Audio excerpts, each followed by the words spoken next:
You mind buying this for me, baby? Ooh, I would, but I'm financially celibate right now, saving my money for marriage. Sorry. Do you mind buying this for me, baby? Ooh, I would, but I'm financially celibate right now, saving my money for marriage. Sorry. Wow. I am celibate. Really? I am financially celibate. I only spend money on me.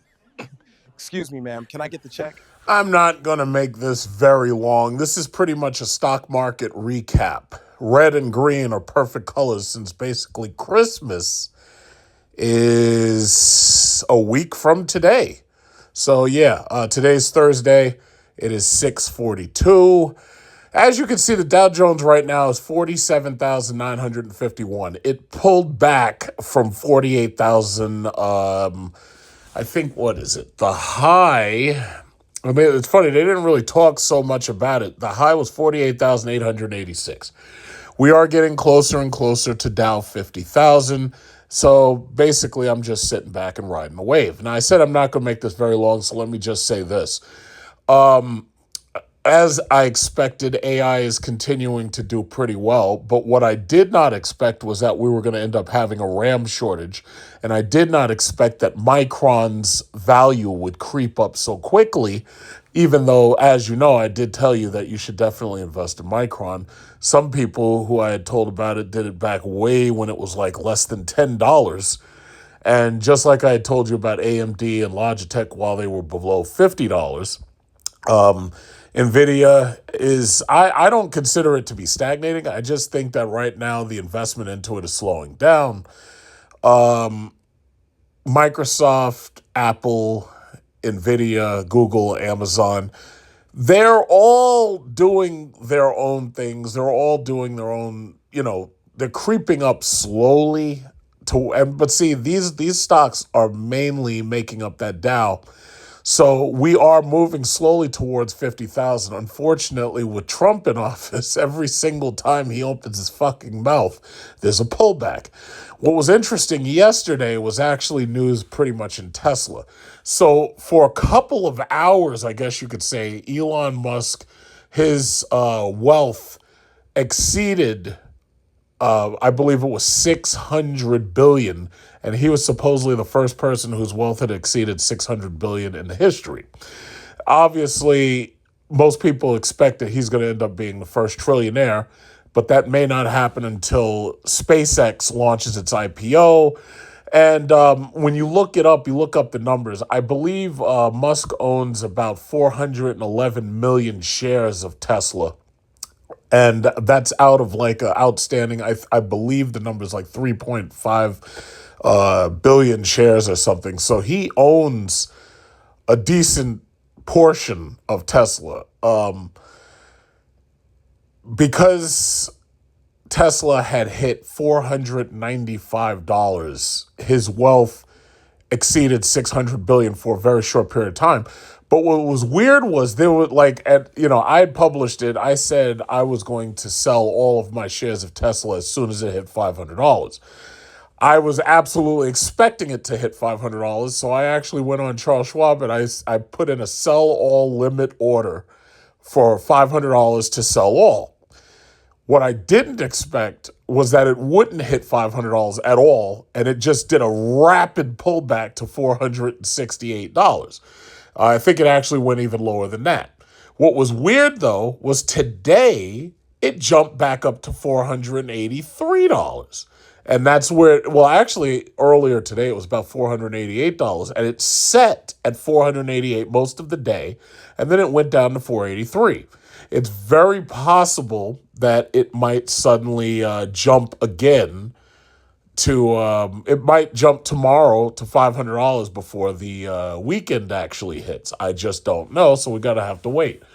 But my bottom line is there's no way that I'm going to be a part of this racist, anti-Semite Afrikaner.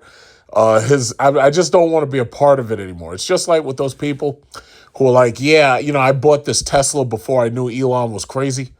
Yeah, I just don't want to be a part of it anymore. And the sad thing is, if we didn't know what we knew about him right now, I would have probably invested in SpaceX, but now that I'm thinking about it, I don't even want into SpaceX.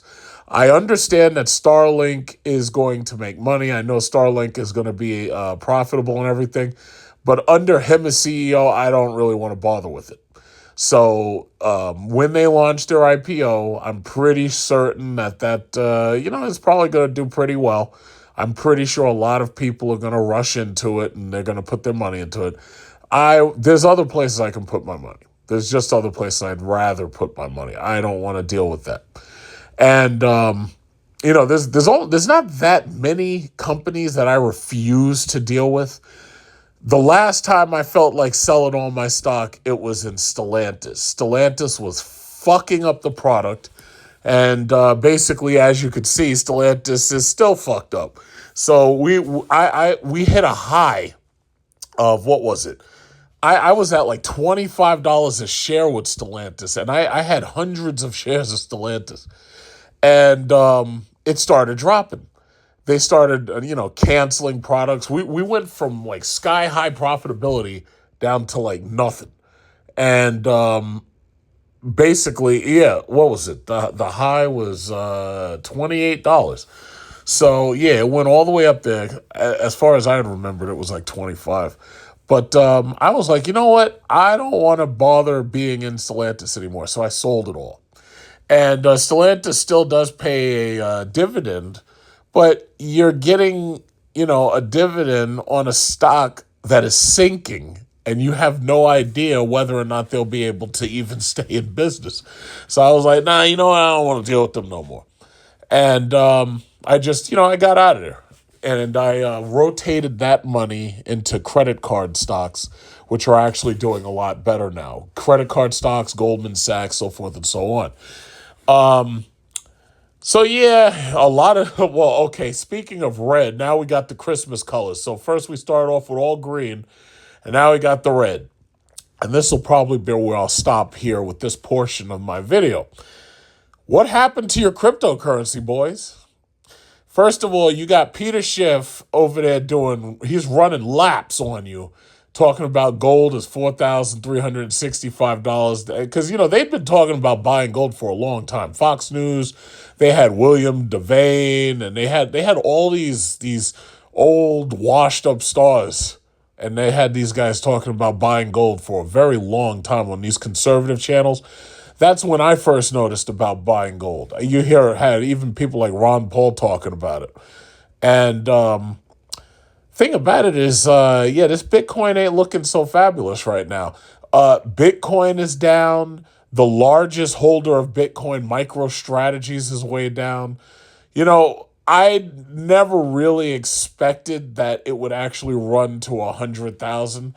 And now it appears that y'all going to have to wait a bit longer before you'll see those $1 million Bitcoin valuations that you're talking about. I don't think that's ever going to happen. And maybe it will. Maybe 10, 15, 20 years from now, maybe it will be $1 million of Bitcoin. Here's the problem, though. You don't have enough money invested in it to actually come out on the other side rich. You might have enough money to see a little bit of gain, but most of you, the reality is you've got Bitcoin crumbs. Unless you're holding whole Bitcoin, like unless you're holding 1, 2, 3, 4, or 5 Bitcoin or something, what difference would it even make? Like, yeah, you might make a couple of $100. What difference does it make? Even if you made a couple of $1,000, what difference does it make? You still can't buy anything because the houses are fucking completely unaffordable. So you got a housing market that's completely unaffordable. You've got a car market that many people would say is very unaffordable, but, it's possible to buy a car. My thing is, any money that you would possibly gain, you should be holding it for retirement. But the problem is, I just haven't seen any of the money. Like, I'm looking for the Bitcoin Lamborghinis. I'm looking for the Bitcoin first class tickets to expensive places. I just don't see it. And I know a lot of those people who got into Bitcoin and cryptocurrencies very, very early. I know a lot of those people have taken that money and they've moved to other countries like, I shouldn't really say Some of them have moved to like Thailand. Some of them have moved to Vietnam. Some of them, because you hear a couple of the crypto bros who also happen to be passport bros. Some of them have moved away, and the reason why is because they didn't want to pay taxes. Some of them moved to Commonwealths like Puerto Rico because they were down there, so they didn't have to pay taxes on that Bitcoin. Because that's the biggest problem. Once you sell it, it becomes a realized gain, and now you got to pay taxes on it. So a lot of people get stuck holding, and they're like, oh yeah, well, I'm going to hold it forever. But if you ever sell the shit, yeah, that's a realized gain. So now you got to pay those capital gains taxes on it. So my thing is, unless you're holding millions of dollars worth of it, and by the way, so $1 million worth of it, you'd need at least, what is it, 11 to have? No, yeah. I think you need either 11 or 12 right now at $85,000. You'd need that many to have like $1 million. So, because you need at least, even with 10, you wouldn't be if each one is $85,000, you're still going to need over 10 of them. But I just don't see it. I just don't see the money no more. I just don't see it. And, it's crazy because if the value continues to decline, there could be a situation where it rapidly declines and it could go down below, who knows, it could go below 70. But I don't think it'll ever be able to go to zero. There's a lot of dead people who hold Bitcoin. There's a lot of people who are holding it and they can't even find their passwords and shit. So there's a lot of people who'll never be able to sell, unfortunately for them. So even if they had millions or billions of dollars worth of it, they'd never be able to sell it because they have no access to it. So I don't think the value is going to go to zero. But what I can say is that I think the momentum is just gone. Now, will there ever be more momentum? I don't know. Trump was pumping Bitcoin just like he's, pumps up everything else, but it's all bullshit. He was just in the news. He's up there making it. Oh yeah, we're gonna give the soldiers $1,776. Yeah, obviously that's the Constitution's ratification. But the reality is, it's like, yeah, you're giving them money that's not yours. You're giving them the taxpayers' money. And ultimately, all that's doing is allowing them to basically have a rebate for the money that they've lost paying for the higher expenses of your tariffs. So you really haven't really done that much for them. Because first of all, it's not your money, it's the taxpayers' money. It's not like you're giving the money out of your own pocket. You're not. This is taxpayer money. Furthermore, I keep looking in my mailbox. I don't see my $5,000 check from Doge, and I certainly don't see my $2,000 tariff check. So basically what is happening here, and I'm going to end right there. What's happening here is Trump runs this bullshit where he makes these insane promises and then never comes through on it. Now, I'm pretty sure that it's not that hard for him to say, oh yeah, well, we'll give the soldiers a little bit more money. But then you have to wonder, you're like, well, why are you so focused on giving the soldiers more money right now? My thing is, he's probably worried that if things turn bad, he doesn't want the soldiers turning on him. That's probably what it comes down to. Because it really looks like, thanks to his tariffs, and it really looks like thanks to the way that he's gone after these illegal immigrants, the heartless and very, very, how should I say, open and public, brutal way that he sent these ICE agents after these people, the Democrats are most likely going to take back the House and the Senate. Now, I will definitely say that he's most likely going to absolutely lose the House. He might not lose the Senate, but he very, very much likely is going to lose the House. So, and believe me, I'm not a Democrat. I fucking hate Democrats, and I hate Republicans too. So the reality is, I don't really look at it in the manner of like, yeah, I'm rooting for the Democrats. I'm really not. But the thing about it is, the way I'm seeing it is, chances are they're going to take back the House. And when they do, it's impeachment time. They're going to impeach the shit out of them. And I would like to say I'm very, very proud of Admiral Halsey. Admiral Halsey was smart enough to say, you know what? I think this dumb motherfucker is trying to stick me with war crimes, and I'm going to get the fuck out of here while I still can. It's just like me. I'm looking forward to retirement. I already know America is circling the bowl, and I'm like, you know what? I got to get out of here, because if it's not AI that takes like my livelihood or something like that, it's like inflation is going to make it unaffordable to live here. And if it's not that, then, you're going to be facing so many other problems that you can't even imagine right now. And I'm like, you know what? I want to hurry up and retire and get the fuck out of here. And that's it. Admiral Halsey said, you know what? I think these crazy motherfuckers are trying to pin war crimes on me. They want me to shoot at these unarmed people. And even if they are armed, we're not supposed to just blow up fucking boats. We're supposed to take these people prisoner. We're supposed to interrogate them. And they're up there bragging about how they're shooting at freaking boats, Venezuelan boats.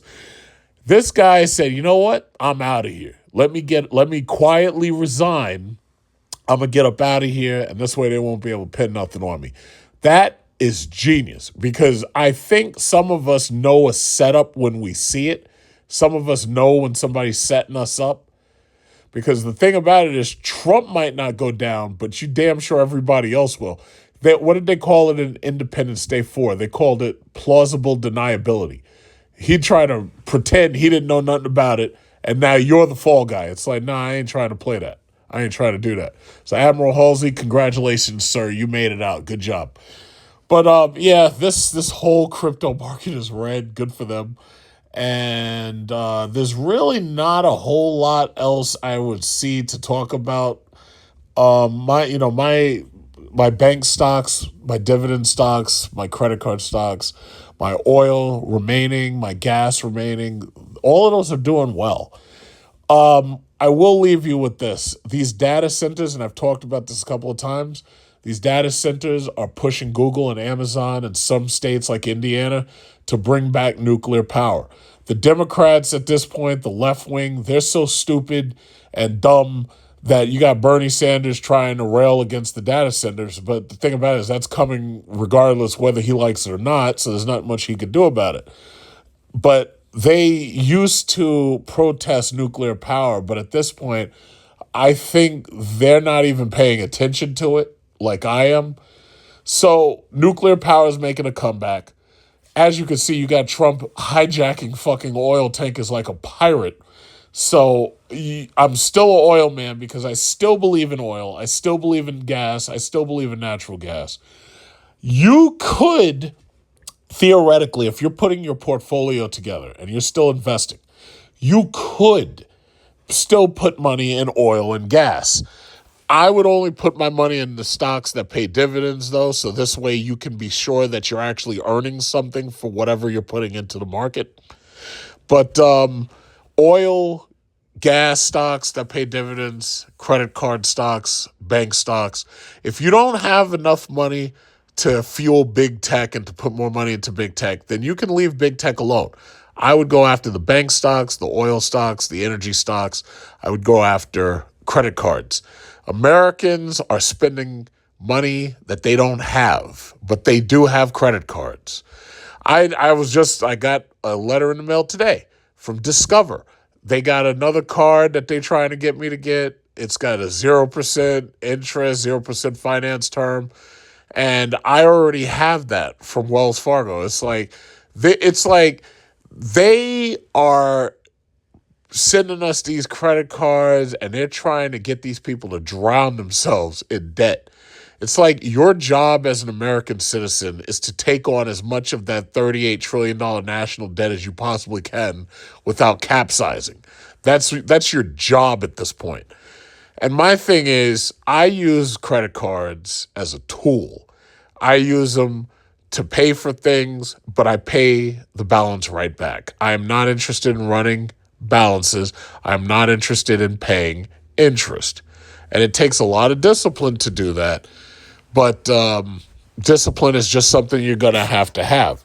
Patience is something else you're going to have. And I'm going to end with this. I really, really feel sorry for those of you who didn't get property before 2020, because at this point it might be nearly impossible. Unless you're a millionaire or unless you're making a very, very large salary, it may end up being impossible for you to buy property. And if you can't buy property, you're going to be spending your money and you're not going to be earning any equity for your money. And I think that's a shame. I think everybody should have the ability to buy property. I think everybody should have the ability to invest through property. But it looks like they have locked a lot of people out of that possibility. And, I'm going to go into these, the stories and shit about, what's happening as far as dating and financial celibacy and all that stuff. But when I'm thinking about all of these single women who used to be bragging about how they were buying houses and becoming homeowners and they were strong and independent and they could do it by themselves, you don't hear that no more. You don't really hear them talking loud no more. They driving around in BMWs, they drive around in Mercedes. You don't really see that much anymore. What I'm seeing Kias, I'm seeing Hyundais, I'm seeing Toyotas, I'm seeing Hondas. I ain't seeing all them BMWs no more. I ain't seeing those Mercedes no more. I'm not seeing all those Audis no more. I am seeing the cheap ones. I'm seeing like them GLAs, them GLCs. I'm seeing them Audi Q3s, all those little ass cars that are basically plastic. And it's so sad because, they're so desperate to show off. And now they've been hit by an economy. The Trump economy is kicking their ass. And they've been hit by an economy where even their egos can't square.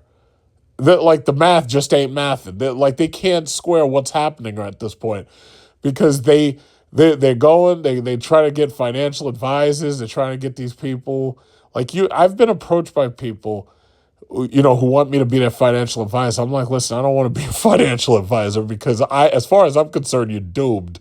But especially because I know enough of your finances to understand you're in trouble.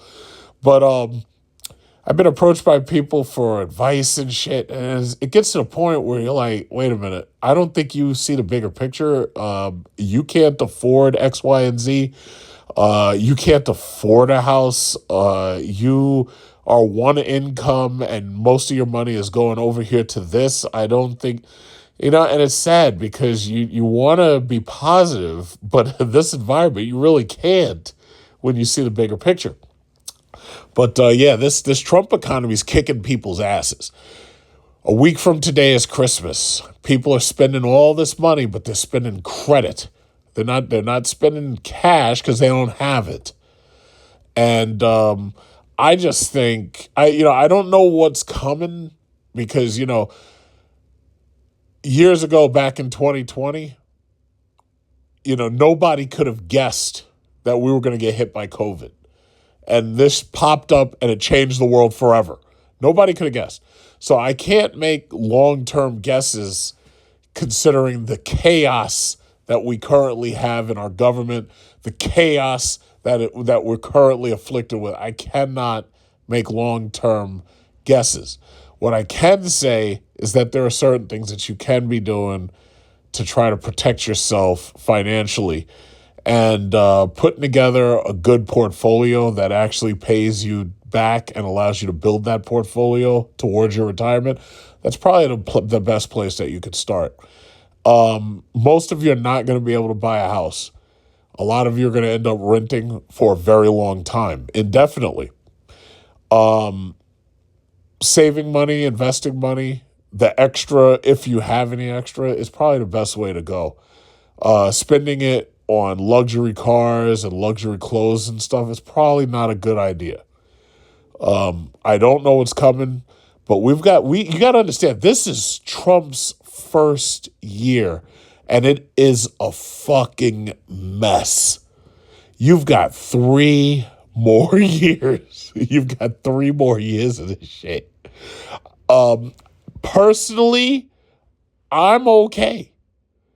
It's just like I said before, I got what I got before 2020.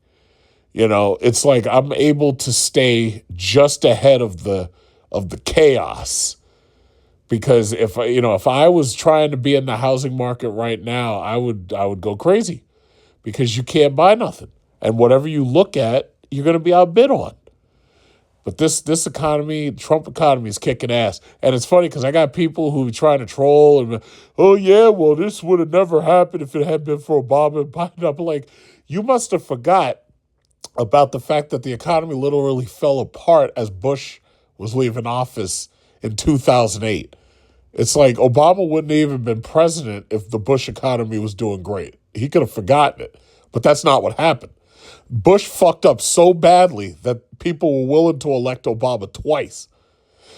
And as far as Trump's economy, right before COVID, Trump handled that so poorly that people were willing to give Biden a chance. And some, it's a fluke. The election was fake. Yeah, you can talk all that shit you want, but as far as the government itself is concerned, yeah, all the votes were counted, and it just came out the way it came out. So that's just that. But you got 3 more years of this shit. I don't know where them $5,000 Dodge checks are. I don't know where them $2,000 tariff checks are. Because I said, as soon as when I keep looking at my mailbox, I don't see shit. And when I get that Doge check, I'm going to put that in gold. And when I get that tariff check, I'm going to put that in more of my stocks. But I keep looking at the mailbox, I don't see nothing. All I hear is bullshit. And I hear fake promises and bullshit. That's all I'm seeing. That's all I'm hearing. So, y'all keep believing it, but that's on you. Is them checks here yet, Mama? It's 5,000 from Doge and 2,000 from tariffs. No, dear. I'll go check the mailbox again now.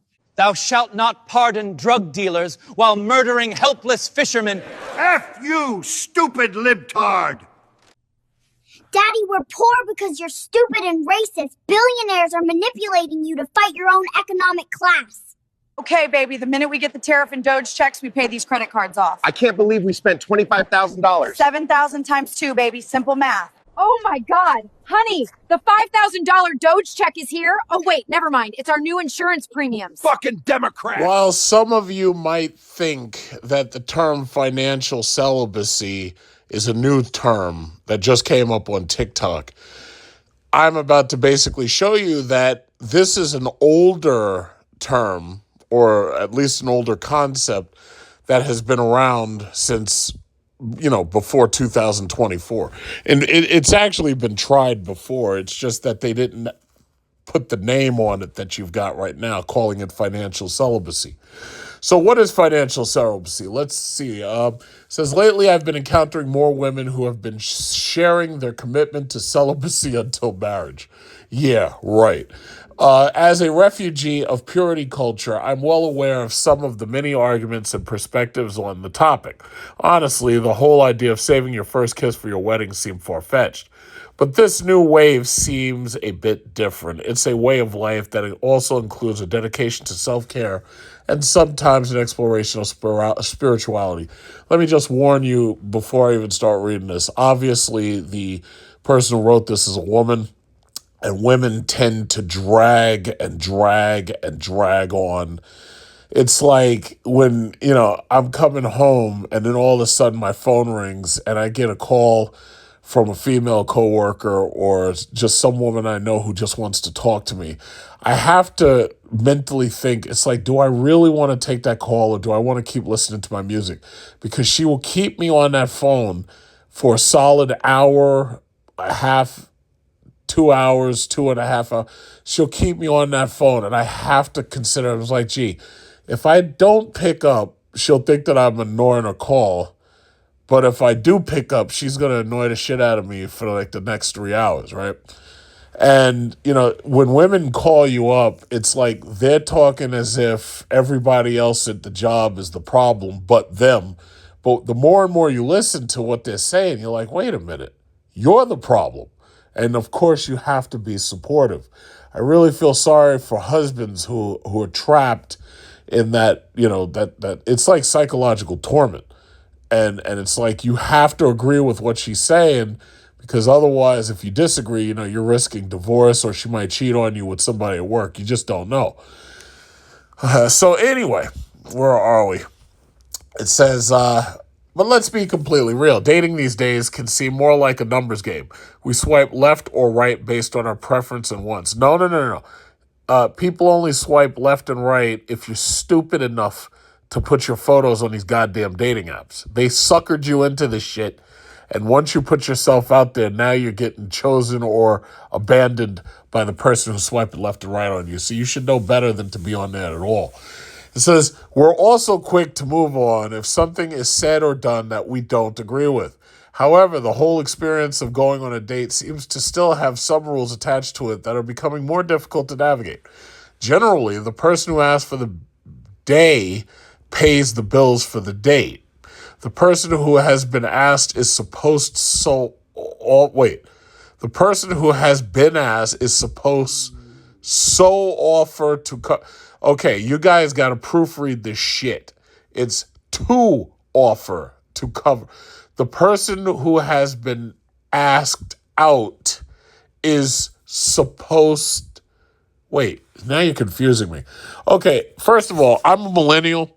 I was always taught that if you're asking a woman out on a date, or if you go out and it's you and her and it's a date, you're supposed to pay as the man. That's what I was taught. That's what my generation was taught. These Generation Z kids are broke, and most of them are never going to be able to afford anything. Houses, cars, a lot of them are, and God forbid we talk about Generation Alpha, they're a complete dumpster fire. Most of them are going to have absolutely nothing. So for them, this whole thing about 50-50 makes a lot of sense. The boys don't have fathers at home because the women have kept the fathers out of the home, or kept them away from the home, or kept them away from the kids. And these girls, because they don't have fathers in the house, they're not seeing how a woman and a man are supposed to actually interact. So they have no idea what to expect when they go out with these guys. And now the guy is up there telling them, yeah, we're going to go 50-50 on this date. So my generation was taught that we're supposed to pay. I never ask women for money. I there's just something about it that bothers me. Like, I don't ask women for money. I just don't do it.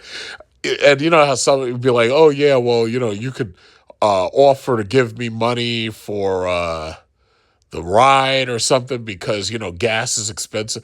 Well, my car is electric, so, I'm only paying like 9 cents per kilowatt hour. And to be perfectly honest, I really wouldn't know how to, I wouldn't know what to say. It's like she offered me money. It's like, what would I say? I'm going to say, what would give me like $10? It's like that.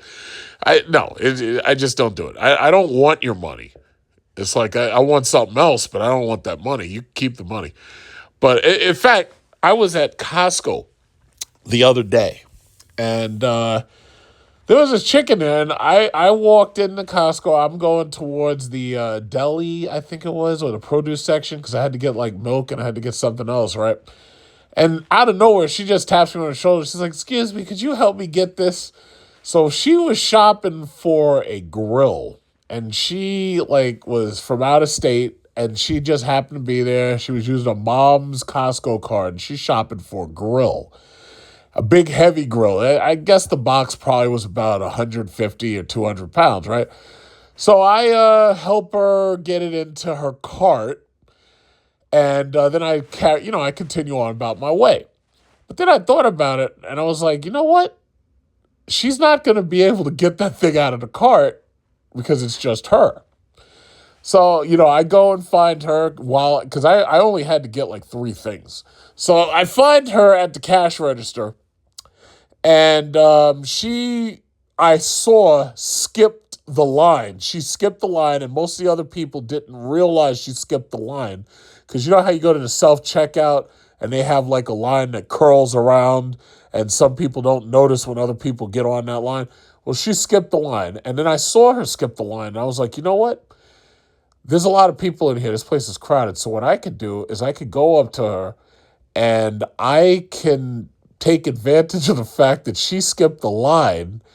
I can stand right next to her, skip the line too, and then I could basically tell her, okay, you know what I'll do? I'll help you go out to your car and, I'll help you put this thing in your car.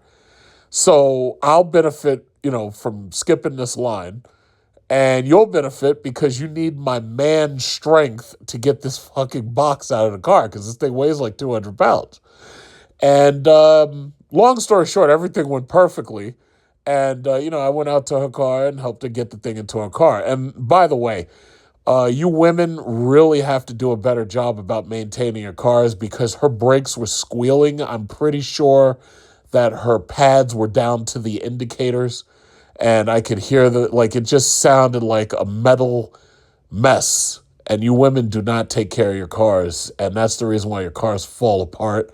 And you have problems with your oil, your brakes, your tires. You have problems with all of that because y'all think y'all can just drive the shit and not take care of it. It doesn't work like that. It's a machine. Men understand that. Men understand it's like, oh, you know what? We have to put oil on this thing. But anyway... and I don't want to mansplain too much because I heard that they're about to pass a bill in UK that says for men, you're not allowed to question or explain shit to a woman or something. You're not allowed, basically they're saying you're not allowed to mansplain to a woman. If I have a chance, I might bring that up a little bit later. But they're these crazy ass communists over there in the UK are literally trying to pass or have already passed. I don't know what the status of it is, but they're trying to make a bill that says you can't to argue with women in public or some shit. I'm like, that's fucking crazy. But anyway, it says the person who has been asked is supposed to cover the expenses related to the activity, like the price of parking or the tip for the wait staff. Now, things changed. Things have changed. Who edits this shit? Now, things have changed, and often people go out with each other before clarifying who is paying and what the understanding will be. The downside is that the person who pays for the date can feel used or taken advantage of when there's no second date or they're ghosted. Well, ladies, there is a little something that you can do to ensure that he won't feel taken advantage of and which can ensure that you'll get a second date. I'm not going to name those things. So anyway, dates tend to come with the expectation of... here we go. I guess they're going to name it for me. It says dates tend to come with the expectation of some type of physical intimacy at the end or in the near future. It's rude to explicitly state it, but both people are thinking about it to some extent. If one person has made the decision to be celibate until marriage, it's best to share this information prior to the first date. If the date goes on as planned, I think that both people should have a direct conversation with what? Maybe instead of being physically celibate, there's conversation about being financially celibate. Now you get to the meat of the story, and it looks like they're trying to make me buy something, which ain't gonna happen. Says this means that both partners make the decision to pay their own way for dates until engagement or marriage. The less risk of losing money, and it evens the inherent inequities that can come along with trying to balance a new relationship while also being realistic about its potential.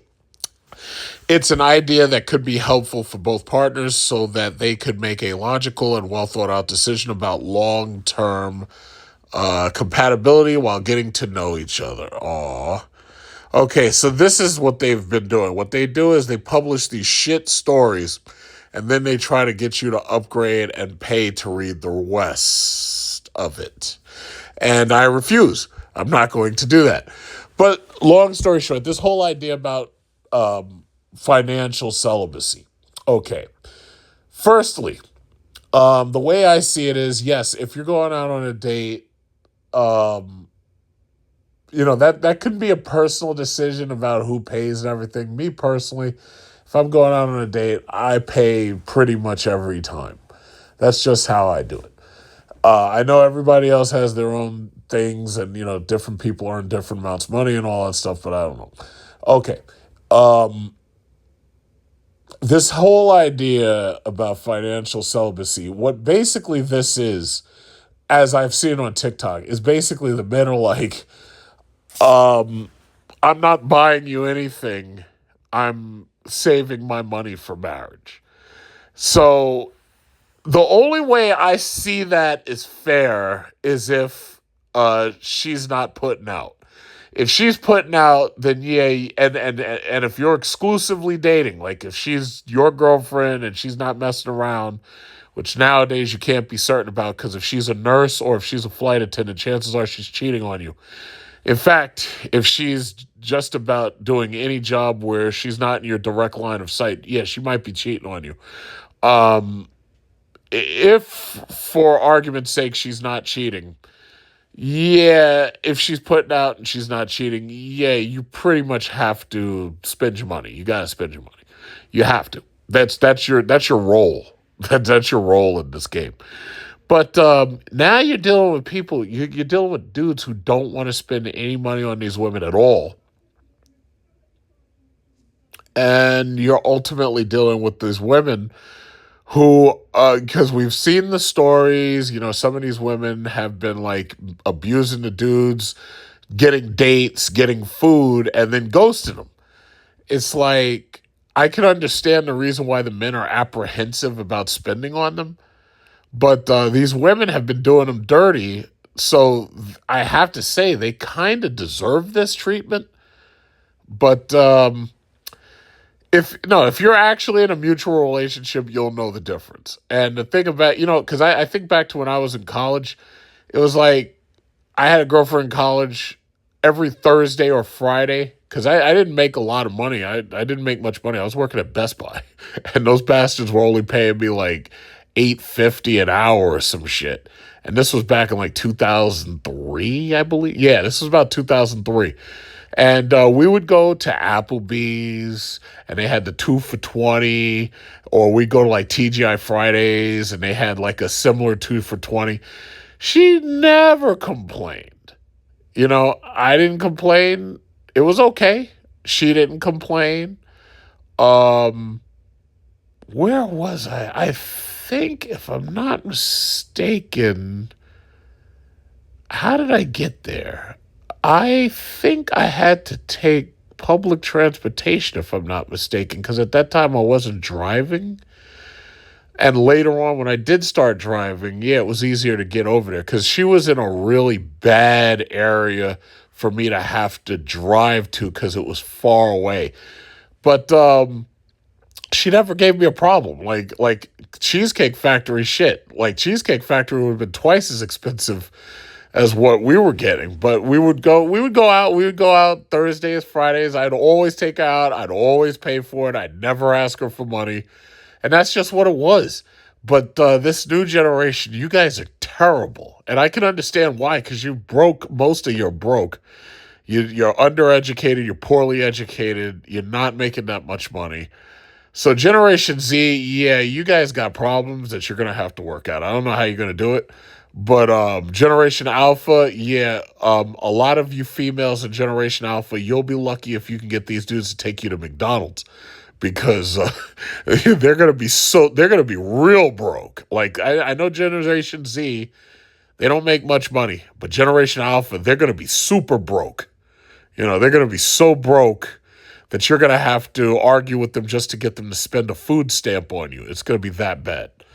But this whole thing about this financial celibacy, this is basically the next men on TikTok. Because you remember how they had that soft guy era where they were trying to be like, oh, yeah, well, you have to pamper me and all that shit. This is basically just another TikTok challenge where these dudes are talking shit about how they refuse to spend money on these women. That's basically what it comes down to. The sad thing about it is it's coming while the Trump economy is kicking these women's ass. But on top of that, it's coming at like a financial downturn in general, where they're losing their jobs, they're laid off, they're not making much money, and it's just rough. It's just rough all around, man. It's just rough all around. I don't know what to say, but shame on them. What can I say? I'm sorry. If you take a woman out on a date, you're supposed to pay for it.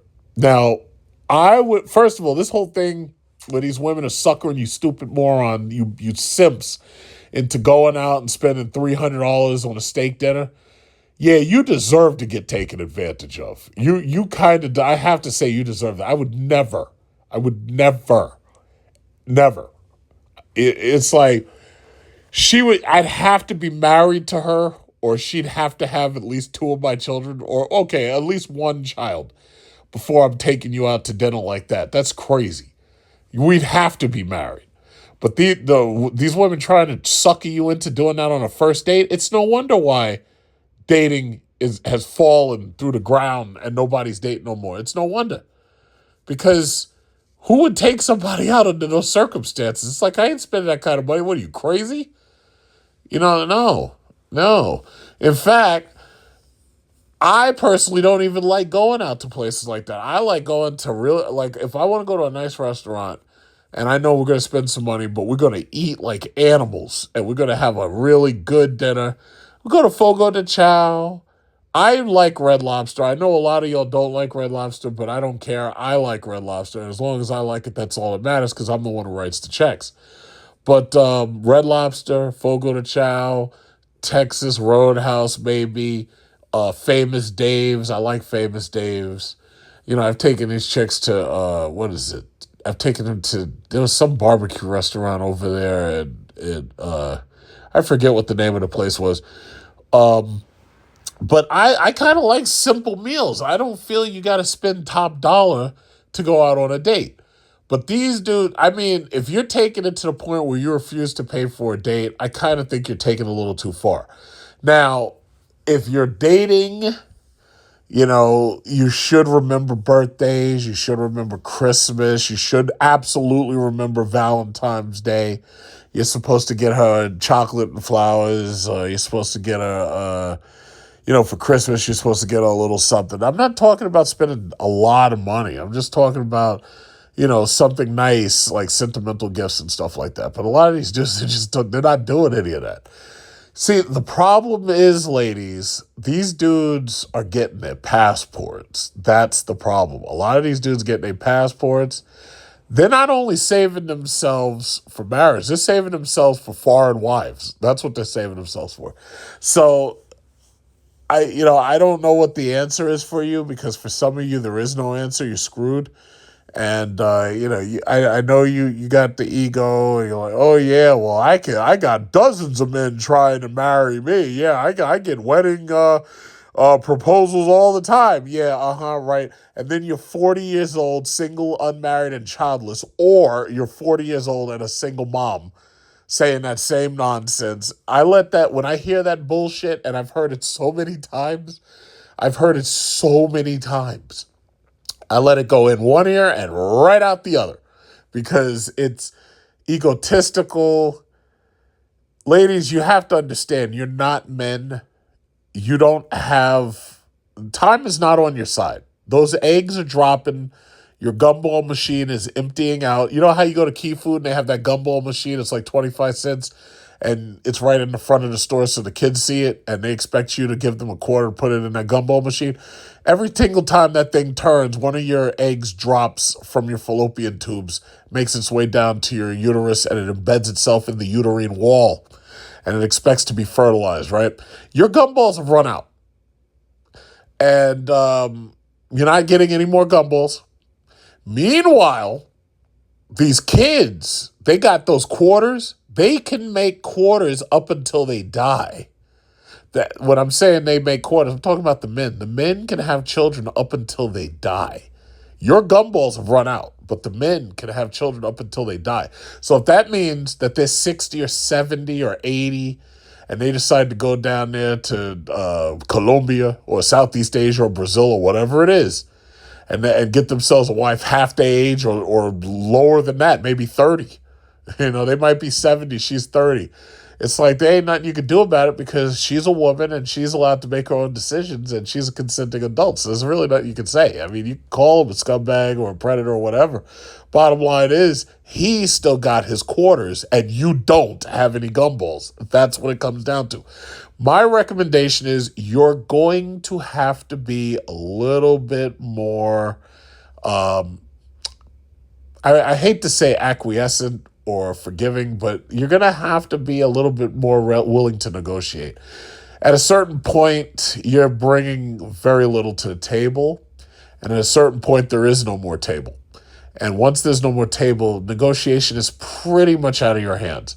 So if you don't want to end up like that, if you really, if you don't want to end up like that, my recommendation is that you're going to have to be a little bit more forthcoming. You're going to have to be a little bit more, understanding. You're going to have to be a little bit better at negotiation. I've seen relationships that have lasted for years, and then all of a sudden when she tries to pressure the dude to marry her, he's like, no, I'm not doing it, and then they break up. All that time wasted. In 5 years, dozens of gumballs have fallen out of that machine, and there was nobody to catch them. And they fall on the ground and they like crack. And that's it. And that's not a good look for you, ladies. It's not a good look for you. I'm not proud of this whole thing about this financial celibacy, but if that's what these dudes are choosing to do, you're just going to have to deal with it. That's not my problem. It's not my problem. I'm sorry. It's just not my problem. So, that's what it is. So, these dudes who are choosing financial celibacy, I recommend that you get your passports also, and make sure you save yourself for a foreign wife. You'll appreciate it a lot better, and because America's really got nothing. They got nothing to offer. I'm sorry, they really don't have much to offer. My last comment, I have to say, has there been a sale on these oversized eyelashes? What is it with these women? And they got these big ass, silly ass nails. They can't do anything with these nails on. They you ask them to just do like basic shit, and they can't even do it because the nails are ridiculously long. And then they all have these gigantic, silly ass eyelashes. What is going on? Is there a sale on this shit? Is there a sale at the Korean nail person who does your nails? The manicurist? Is there a sale there? Is there a sale on these eyelashes? I should go into business. What I should do is I should go to like the dollar store and I should get some of those cheap brushes and just take the bristles and just make really big, stupid looking eyelashes. And you'll just sell those to women and it's like these women are doing everything they can to make themselves look as ridiculous as possible. I just don't get it. Is there a sale on this shit? Is there? Like, I bet I could come up with the dumbest, silliest, ugliest fashion that I could come up with, and women would buy it. And they would buy it in mass just because it makes them look ridiculous. Like, there's something wrong. I don't know what's going on, but there's something seriously wrong going on around here. But that's all I had to say, so I'm pretty much done for right now. I did make a longer recording, and I'll probably have to put that in later. So I'm going to add that right now, because otherwise that recording is just going to keep getting older and older and older. I wanted to use it earlier this week, but I just didn't. So now we're Friday, and I haven't used it. So if you want to stop listening, you can stop listening to my ramblings now. Otherwise, I'm going to just put that recording right here, and you can keep listening to it. So this is a very, very long video that I said it wasn't going to be long, but, you can stop listening now. It's up to you. I don't know. Well, there hasn't been any new Passport Bros content. I haven't seen any new news stories for the Passport Bros yet, but I'm still scanning and I'm still looking for them, because sometimes even things that are a couple of days old, maybe even a week old. Sometimes they pop up and I've missed them by a couple of days. And sometimes, I catch these things and, then I can talk about them and I can bring them up on the channel. But what I did decide to do, because I've been watching a couple of other YouTubers who've been talking mostly, I was watching O'Shea Duke Jackson this morning. He was talking about one of these passport hoes who went over to, I think it was Thailand, and she had like a Chinese boyfriend or something. And now he's a baby daddy, not married to her, but she got pregnant by this dude. And then she was retaliating against O'Shea because he brought her story up or something. Yeah, I was listening to it, and then I went on to a couple of other channels, and, and they were talking about basically these women in general who are disappointed because the passport bros exist, and we were supposed to be their plan B. I say we because I'm a passport bro, obviously. We were supposed to be their plan B. They were supposed to get knocked up by Pookie and Ray Ray. They were supposed to have their kids by Pookie and Ray Ray. And then when Pookie and Ray Ray did not produce a wedding ring, the passport bros were supposed to be men who were going to be their plan B, their retirement plan. Unfortunately, things didn't go their way. So now, they're waking up to a reality where at this point, I really think that they have to choose.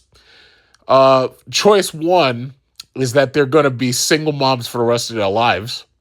And choice two is that they're going to have no children and they're going to end up single, unmarried, and childless by like 40 and 45. And it sucks. One of my female friends, she turned 40 and she did that whole fabulous at 40 bullshit. And then she, I don't think she got married, but she did get pregnant and she did manage to have a kid somewhere around 42. But one thing I noticed about her social media is she never, ever, ever showed her husband, well, her man, I should say, the baby daddy. And, it's just one of those things where it was like a last-ditch effort to reproduce. It's really, it sucks, and the sad thing is, I've seen both sides of it. I've seen all of the rhetoric. The women are talking about it as if all of the men are incels. And now what's screwed up is that the men that they want aren't talking to them and aren't looking their way either. So a lot of these dudes in general, even the select guys, they're going their own way. That MGTOW. See, the MGTOW is a little bit different from the passport bros. See, you gotta understand something. The passport bros are the ones who are getting passports. They're going overseas. MGTOW are men who are staying here for the most part, and they're not becoming passport bros, but they're just going their own way, and they're just doing their own thing. But then on top of that, you've got these dudes. They're not playing ball anymore, and it's funny because these women thought that they could eliminate the non-select guys from the game, and they thought that the select guys were going to just hang around and do what they wanted them to do, but they had no idea that the select guys were going to leave, and then there'd be no plan B because the non-select guys are leaving too. It's absolutely amazing. But, honestly, I want to read into this story a little bit, but to tell you the truth, I actually have come up with a solution. Believe it or not, I've come up with a solution.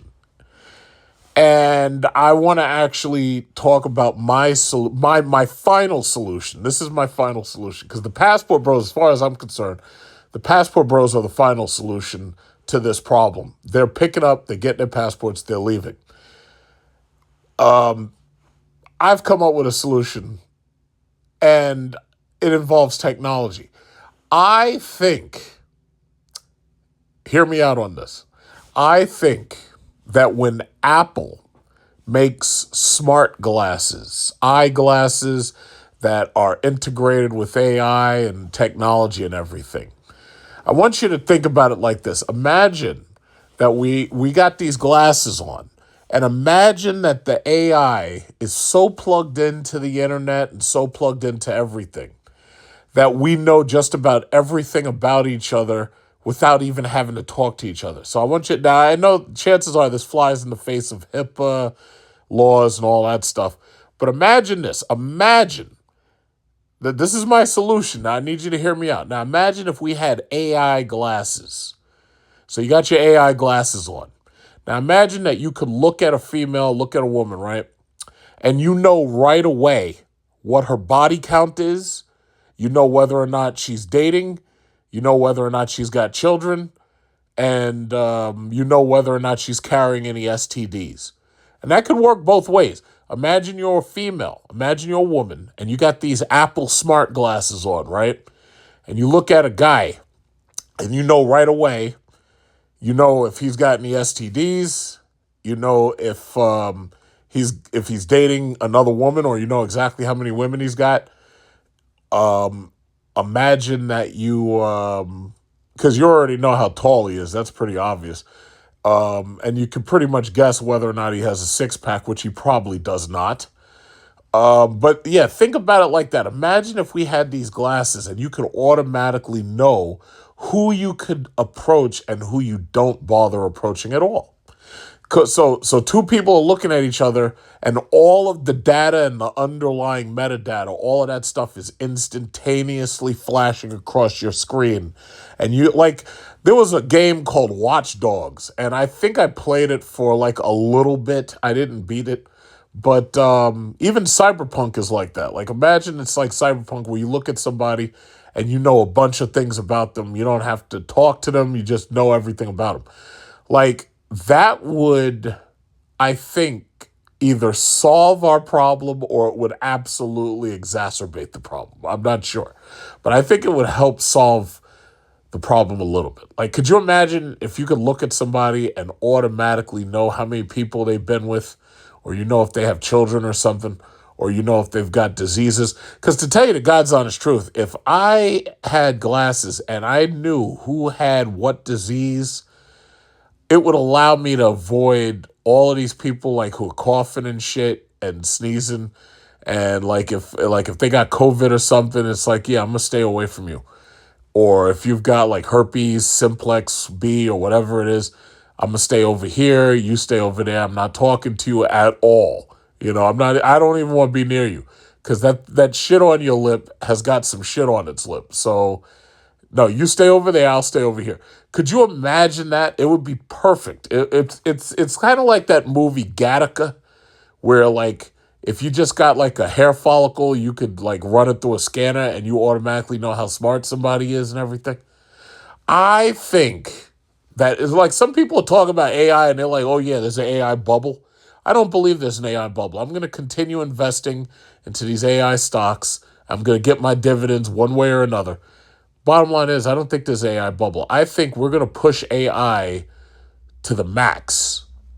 And I think, like, people were worried about Terminators and robots and Skynet and shit trying to kill people. No.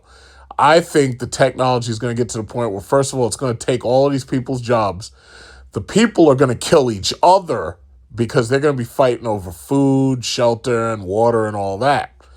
So you don't need no robots. You don't need Skynet. You don't need that. We got people willing. I think this weekend, watching what happened in Australia, watching what happened with this guy, Rob Reiner, I think between that and then there's that Brown school shooting, I think we've pretty much proved that people can do all of the killing on their own. We don't need Skynet. We don't need robots. In fact, I would think that the robots would probably be like, you know what? Wasting our time killing these people is a waste of time. I have something better to do. Let's mine Bitcoin or something. And the robots are AI, so they can automatically mine it automatically, right?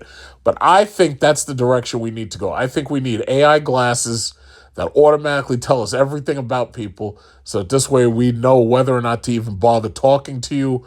Like, could you imagine if you're on the train and automatically you know like who's good people and who's bad people? Like that would have saved that Ukrainian girl, Ivana Zaruska, whatever the hell her name was, because I know they're on they're on X saying, "Oh, we'll never forget you" and everything. I forgot her name. I don't remember it. I think it's Ivana Zaruska or something like that. But and then we got over here in Macy's here in New York, we got this old white lady stabbed up this. She was homeless though. She stabbed the hell out of this other woman, killed her, I think. Like, these stabbings are getting out of hand. It's just getting out of hand.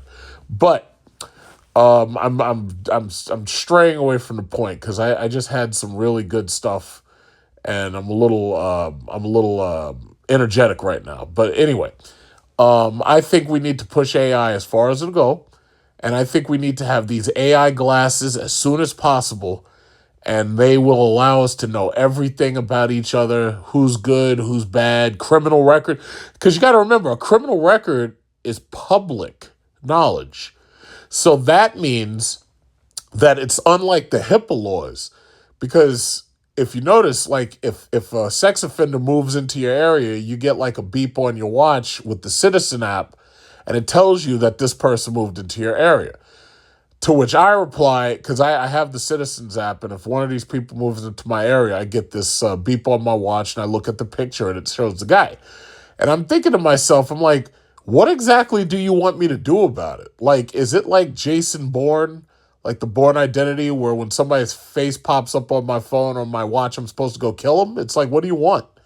Like, why are you telling me about the sex offender? Why are you telling me about, like, a murderer lives nearby unless you want me to go take care of him? I don't understand. Like, I don't get it. But bottom line is, yeah, I'm straying way off the point. This is the story right here. So it says, I'm 47 and newly single. Dating is depressing as women expect too much. Okay, it says a new study shows half of men believe women are too demanding and feel unable to match up. Okay.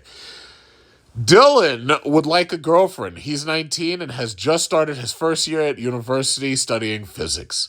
He's never had an intimate relationship. In fact, only one of his male friends has. A relationship would be nice if it happens, he says, but the friend zone is the only zone. The girls aren't interested in relationships.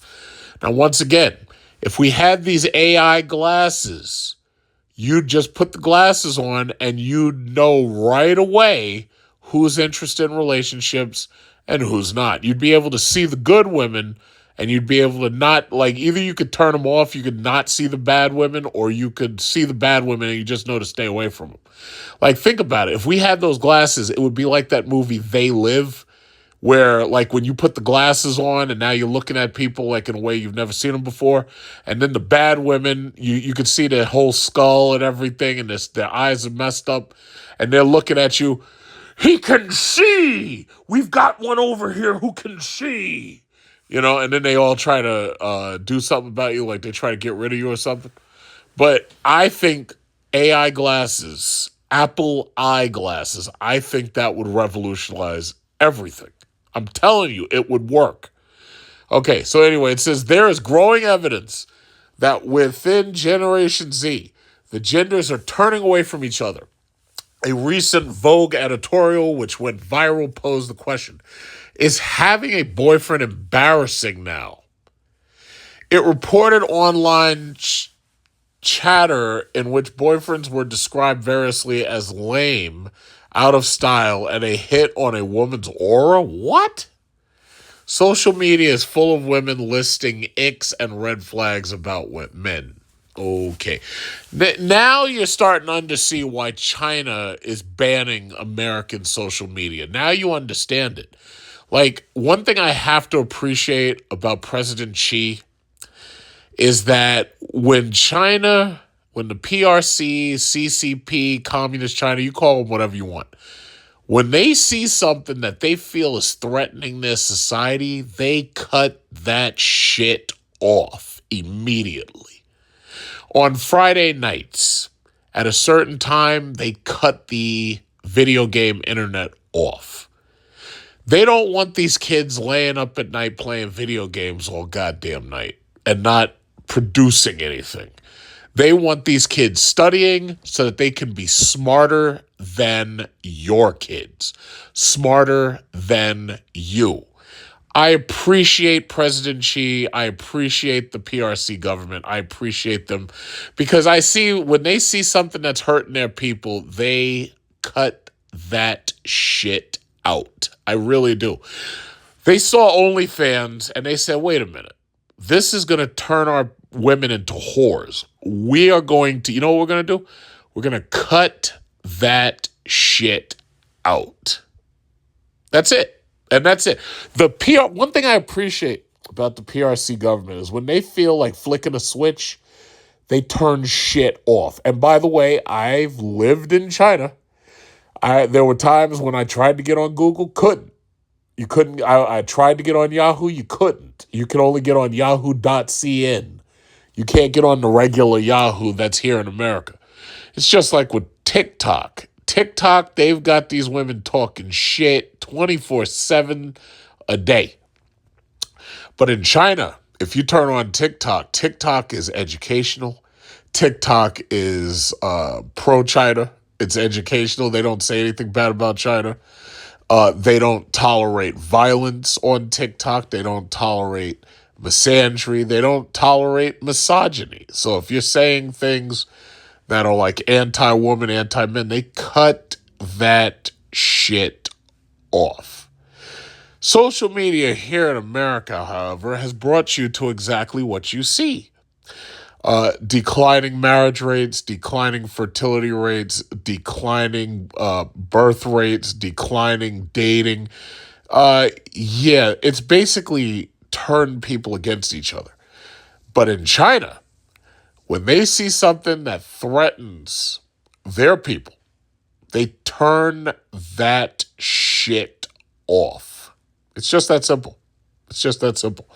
It's like there must be like an office at the CCP where they have like a bunch of switches and they know like where every website is. And when they see something and they think it's going to be a problem, they think it's going to turn the women into promiscuity, they think it's going to turn the men into misandry, whatever it is, or I should say misogyny, they turn that shit off instantaneously. We tried to do that with TikTok. 2 hours later, Trump turned it back on. I thought, honestly, let me tell you something. When I saw TikTok go down, I was celebrating. And I was like, yeah, finally. Sure enough, Trump, 2 hours later, Trump turned that goddamn bullshit back on. And I was like, yeah, I guess it's over. I guess it's over. Yep. Guess it's over. Yeah. It's like we it's over. So, that's what it is. So anyway, let's see. Let's keep going. A report by UCL finds that between 2022 and 2023, a quarter, 24% of men aged 22 to 34 reported no sexual activity in the past year, along with 13% of women the same age. 22 to 34, 24% of men reported no sexual activity in the past year. 13% of women the same age reported no sex activity that same year. Another published last month by NGOs Equimundo and Beyond Equality analyzed data from over 2,000 surveys to conclude that a quarter of men believe that no one will ever fall in love with them. Over half, 56%, believe that it is too difficult to meet a romantic partner. And 62% believe that women expect too much of men in relationships.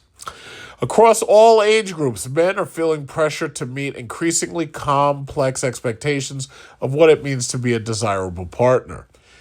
Dylan agrees. It matters to a lot of girls I know where you study and what subjects you take. If you're in a Russell Group uni doing law, you have a better chance than someone at a lower tier university doing media studies.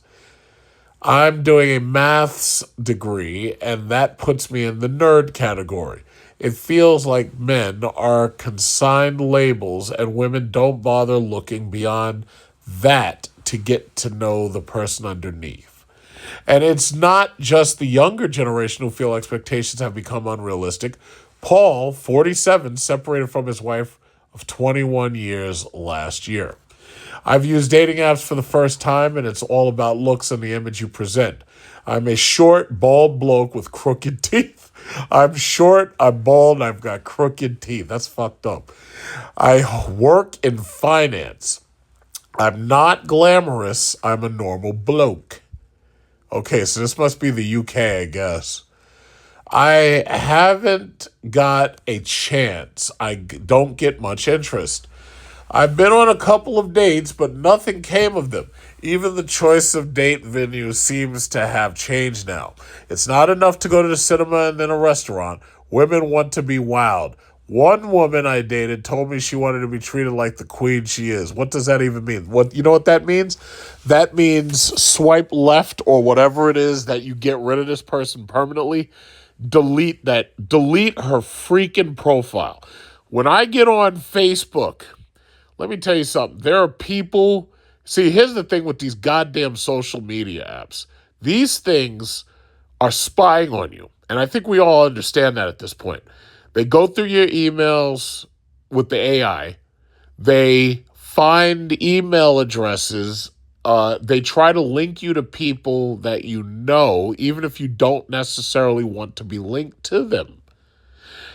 So when I turn on Facebook, a lot of times I see a bunch of friend suggestions. A lot of these people are people I can't fucking stand. So what do? I hit delete. And I delete the suggestion to make them a friend. I don't want them to be my friend. I don't. There are also people who, when I make comments, sometimes I'll make a comment, I'll type something, and there's people all over social media that just want to argue with you for whatever reason. Like I could say, I could watch a video and I'll be like, oh, that's a really nice car. And then some asshole comes out of nowhere, somebody you don't even know. And they'll be like, oh, yeah, that's just a piece of garbage made by Ford or GM or Chevy or something like that, right? At that point, you have to decide. It's like, am I going to entertain this person or am I just going to keep it moving?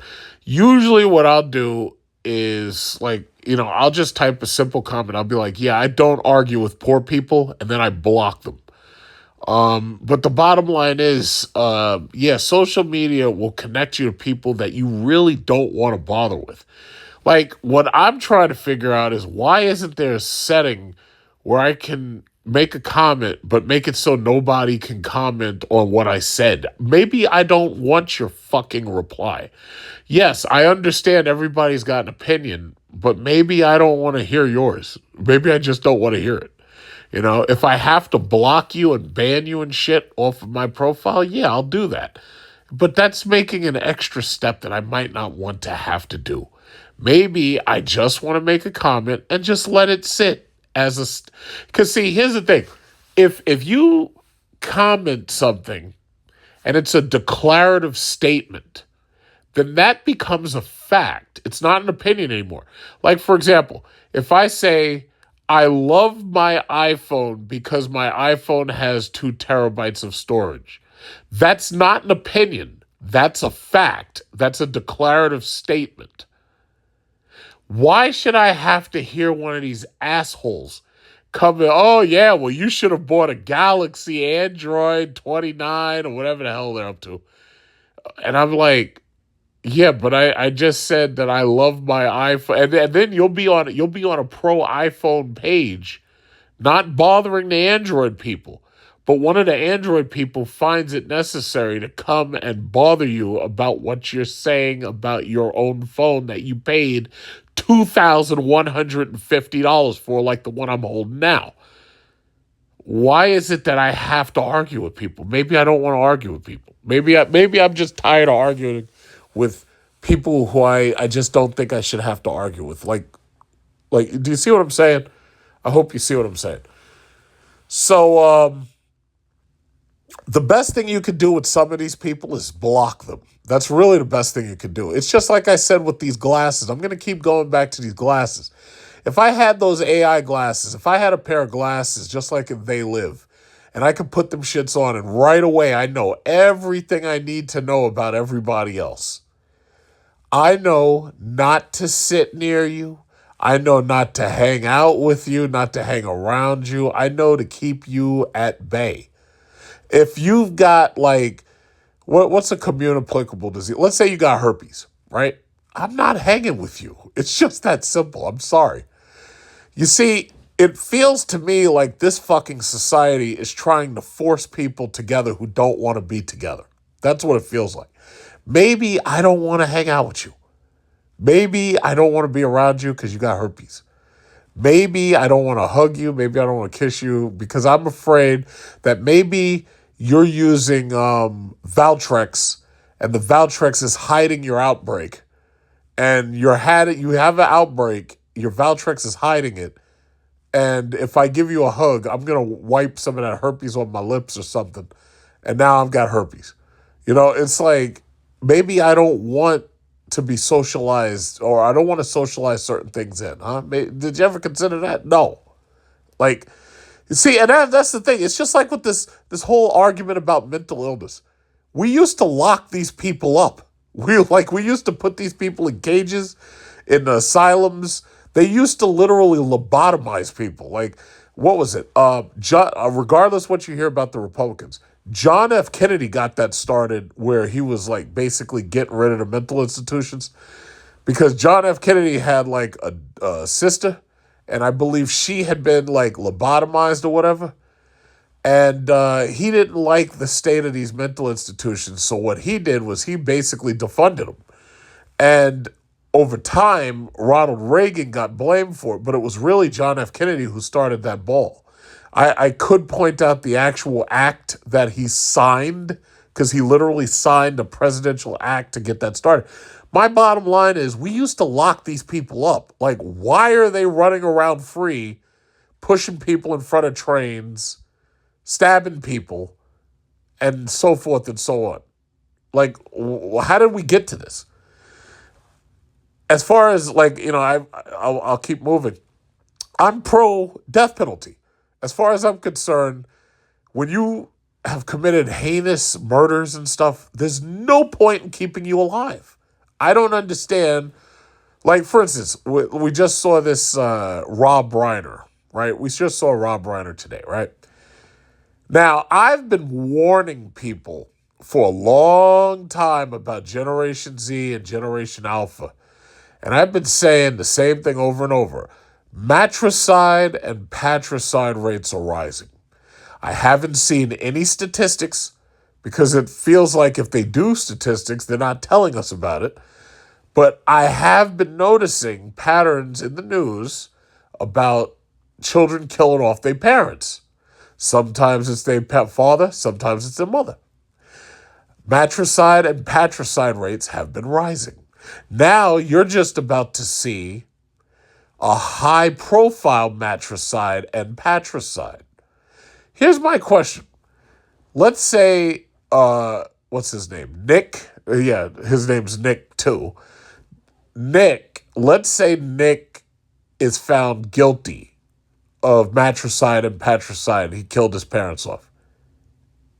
What should the punishment be? As far as I'm concerned, it should be the death penalty.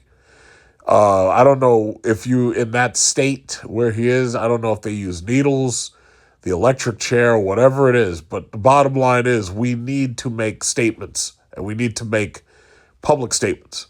That's the way I see it. You literally killed, you committed like the worst possible crime you could commit. You killed your parents. I mean, where do you go from that? You know, I mean, bottom line is that's just what, you know, that's just what I believe. Now, I'm sure there's a bunch of people like to argue, oh, we can't do that. We are the liberal society. All that fucking nonsense. It's like, my thing is, no, I think you should put them down. I really do. If it was up to me, you'd be mulch. Because, you know, you'd be making my grass grow taller. You'd be mulch if it was up to me. But it's not. So, and it's funny because Donald Trump, he's said it 100,000 times. This guy's pro death penalty, and he hasn't put the executive orders out or anything. Well, no, what did he say? He said he wanted the federal death penalty for something. I think it was terrorism or something like that. But my thing, and you know what? I agree with that. These mass murderers, these terrorists, I'm not interested in your story. I'm not interested in what happened to you as a kid. I'm not interested in all your trauma and all that. I'm not interested in any of that shit. You'd be mulch. Mulch. You'd be in a bag at Home Depot for $20. Mulch. I'm trying to grow tomatoes this summer again. I grew some tomatoes last summer. And this year I was thinking about trying tomatoes and potatoes. And, I've also grown basil. And my thing is, what would be a really good fertilizer to revitalize my garden? You know what? People who've gone down for capital punishment, that would be really good fertilizer. Who've been turned to mulch. Yeah. So anyway, let's get back to the story. Let's see. She was more interested in what I did for a living and what car I drove than who I was as a person. I know that it's not indicative of every woman, but several male friends have made similar or had similar experiences, and it's depressing. Well, yeah, you're dealing with social media, and the women have already said that they're interested in men who are 6 feet tall, they've got a 6-pack of abs, and they got a 6-inch pecker, or at least 6 inches for the pecker.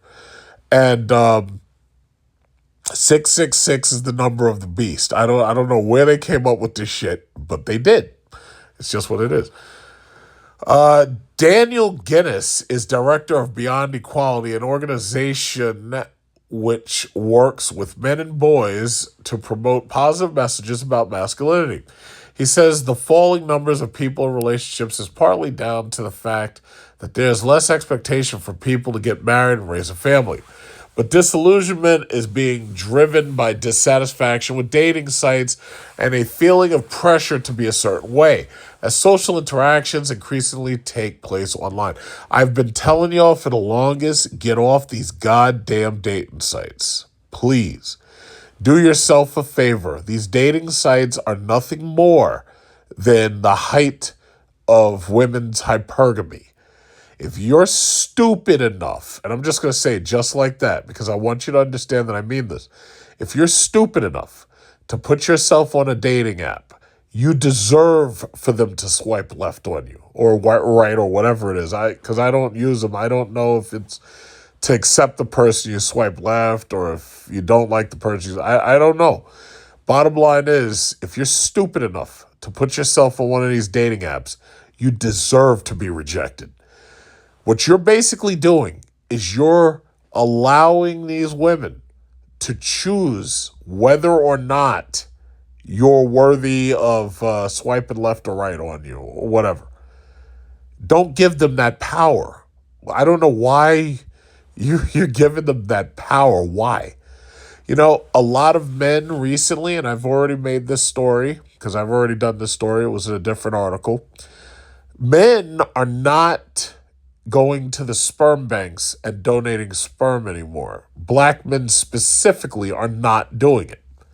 If you want this sperm, if you want this DNA, you're going to have to fuck it out of me. You're not, I'm sorry, that's what it is. I'm not donating anything. That's the height of a woman's hypergamy. You're basically allowing them to choose basically, what genetics make it into the future. That's not their choice. In fact, that flies in the face of natural selection itself. It's like, you don't deserve that choice. I'm sorry, you really don't. Because first of all, you're talking about your literal, this is eugenics. That's basically what this is. You're basically picking and choosing what kind of babies get born. That's what you're basically doing.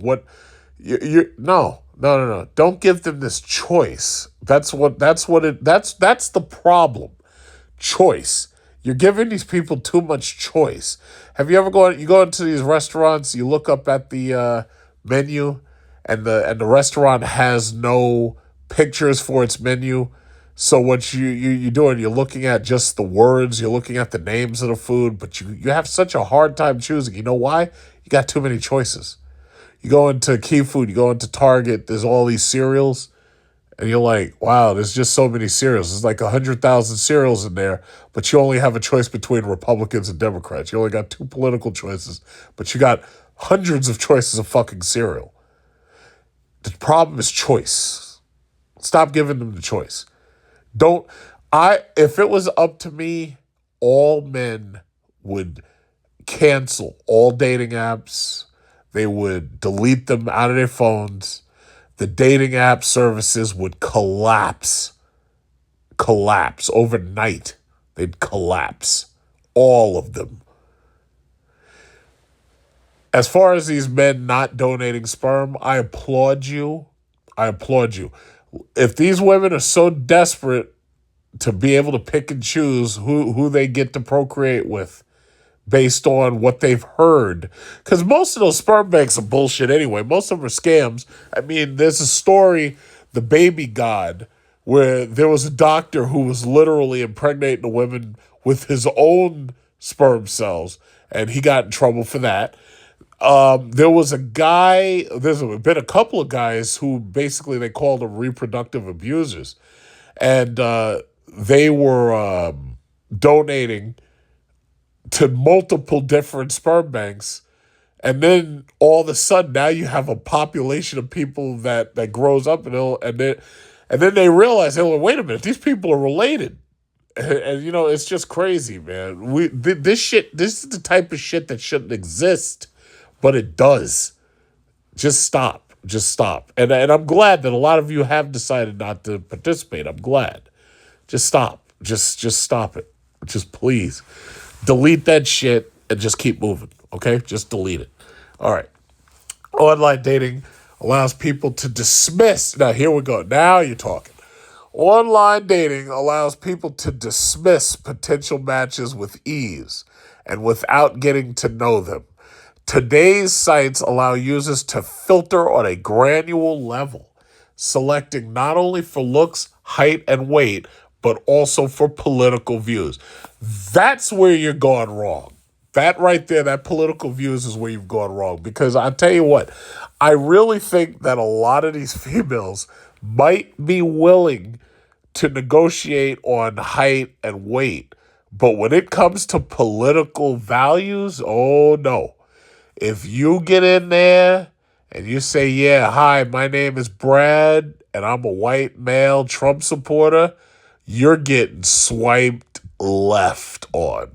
Now, you might be a 6'5" Brad, that might help you a little bit if you're tall. And then they look at your income, because if you're on those dating apps, they're going to ask you your income level. Now, if you a low income Brad, oh, you're done. You're done. And you're a Trump supporter? No, you're done, buddy. You're done. You're done. You can forget it. That's the reason why these boys are so upset, because a lot of them are getting on there. Yeah, I like what do you like watching? Oh yeah, I watch Nick Fuentes and Charlie Kirk. Swipe left. Goodbye. Bye. Shit. You see, and that's the whole thing about the politics. It's like some of y'all wear this shit on your sleeve, and it's sad because a lot of you're not even educated enough to be politically inclined. You just heard a couple of dumbass podcasters talking shit, and you watch their podcast, and you think that you're that too. A lot of you haven't even graduated from freaking high school, and a lot more of you haven't graduated from college. And you don't even have enough education to be able to make a reasonable, educated judgment. But you watch some podcasts, and now you think you know everything. Like you watched Andrew Tate, and you think you know everything there is to know about women. That's pathetic. So these women the dating apps are like, oh, well, gee, what shows do you watch? What podcasts do you watch? And some of y'all are stupid enough to actually tell them what podcast you write. And as soon as them chicks see that, they'll swipe left. And that's it. That is it. I don't need. Some people wear this shit on their sleeve. I'll never understand that. It's like, is it necessary for you to tell me your political beliefs without even say? Is it necessary for you to have stickers on your truck and you got to tell me everything that you believe? I don't need to know that shit. I don't need to know it. Now, if I had those AI glasses, that would be cool. But I don't need you to tell me this stuff. I really don't. And these women are letting you have it.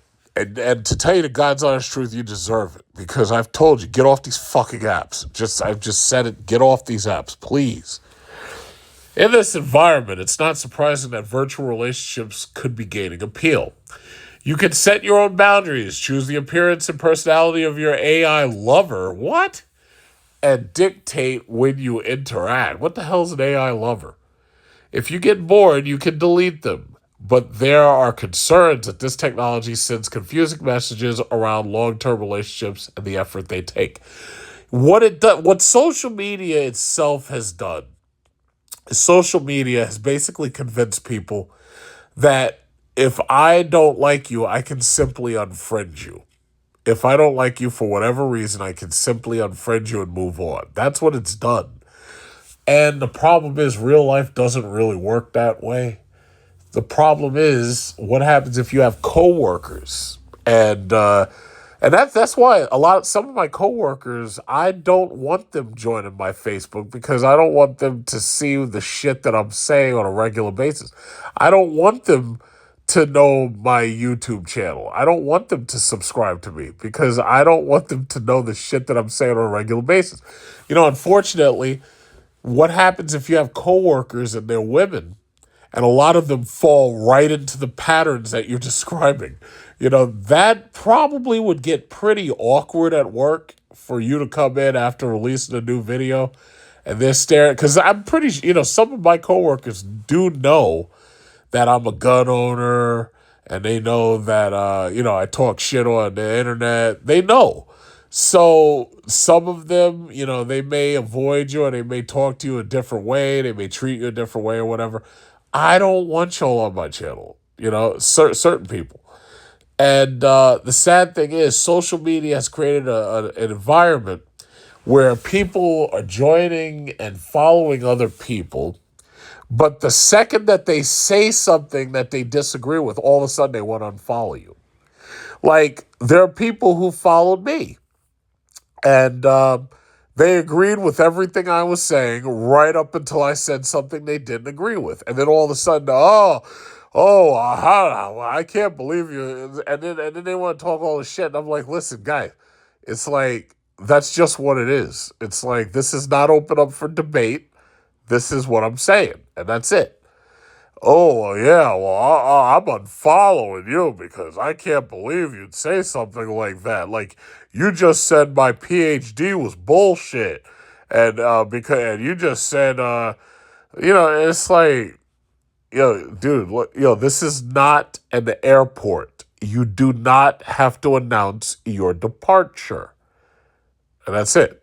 It's like, yeah, I'm gonna say it anyway. It's like I'm not gonna stop saying it because your butt hurt. First of all, I never even met your ass. And that's how these dating apps are. These women never even met you. Of course they're gonna swipe left on your ass. They don't know they don't really know you. They don't know you personally.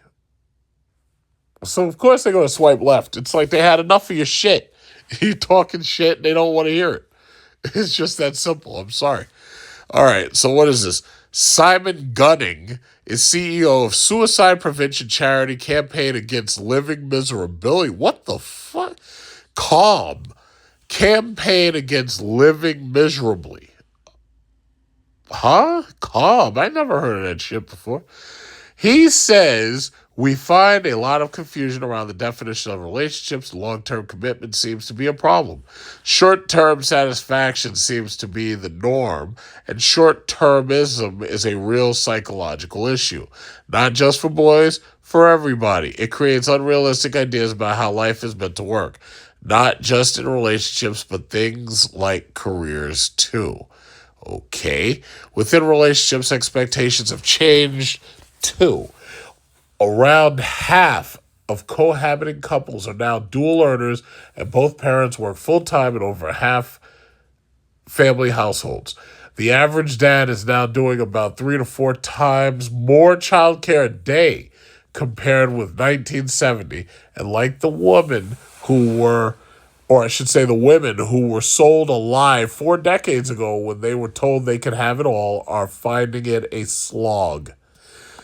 Paternity leave remains paltry, and while the pandemic has transformed the amount of time fathers can spend at home with their families, not everyone is free to work remotely. Gen Z may be looking at their Gen X and millennial fathers struggling to cope with the demands of being modern working parents and wondering if it's worth the bother.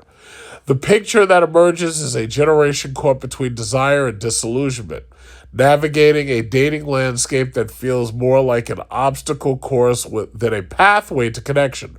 And while neither men nor women have given up on love entirely, it's clear that modern dating is leaving more young people wondering whether it's worth the emotional admin.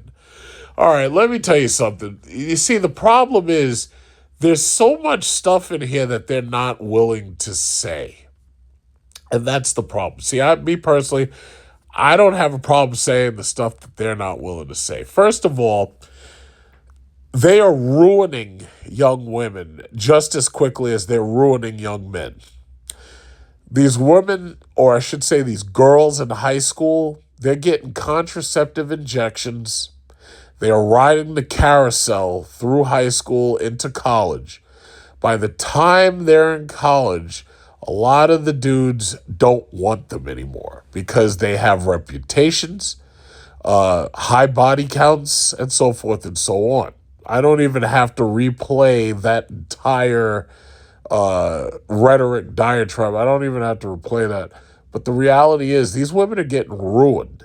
It's not just about the physical act of the sex. It's also about the psychological and the emotional impact of dealing with so many of these dudes.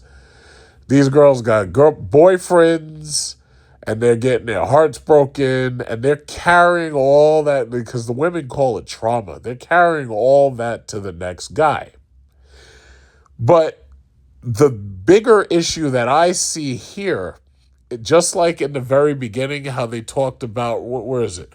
They talked about, oh yes, a report by UCL finds that between 2022 and 2023, a quarter, 24% of men aged 22 to 34 reported no sexual activity in the past year, along with 13% of women.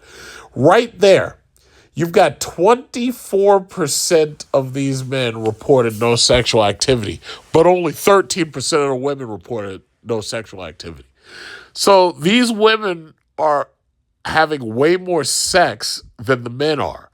So what does that mean? That means that the women are more sexually active and the women are more sexually experienced than the men are. That's not good, because the men don't want to deal with women who are more sexually experienced than they are. Now, granted, there are Pookies and Ray Rays out there, and what are those, Chads, and they're just interested in sex. They're not interested in the relationship. So they're getting their fair share of sex. But the issue ultimately is the men who are interested in relationships, the men who are interested in family planning, they don't want to deal with these promiscuous women. And I'm thinking to myself, because I've been watching a lot of these other YouTubers on these channels, there used to be a time before social media when women who were promiscuous did their best to hide how promiscuous they were. Now you're dealing with women who are promiscuous and proud of it, as if they're holding it out there as an accomplishment, trying to compete with men to see who can be the more promiscuous or who can be more lascivious. And the problem is the men are disgusted. The young men right now, Generation Z, they're disgusted by that. They're absolutely disgusted by that. Men are territorial. They don't want to have to be, how should I say, competing with women, with other men. They don't want to deal with it. Now, the women can try to shame them and everything, but the problem that they're going to have is that thanks to these podcasters like Kevin Samuels and Andrew Tate, young men are ready for the shaming language. They're ready. Anything that you could say, they're ready for it. And now that they're ready for it, they don't have to think about how to react to it. All they have to do now is react to it because there's a tape in the back of their mind and it's ready to play. So as soon as the women say something stupid, like, your mama black, the dude is not going to hesitate. He's going to say, that's got nothing to do with nothing, and you're a low-value woman for saying that. That's sign language. Sign language means shame, insult, guilt that needs to be right. They've memorized all of this shit. They've memorized all of this rhetoric. They're ready for you now. That's the biggest problem for these women now. The men are ready for you. Like, you can come at them with the rhetoric. You can come at them with the shaming language. They're ready for it. They expect it. And because they expect it, you can't use it anymore because it doesn't work. So there's a whole lot going on. There's a whole lot. But they're talking about these young men who are not dating. Because, what's funny? I think what's so funny is the women basically had started that rhetoric. They were like, oh, yeah, well, the women control the access to sex. And then the men replied, yeah, well, the men control the access to marriage, right?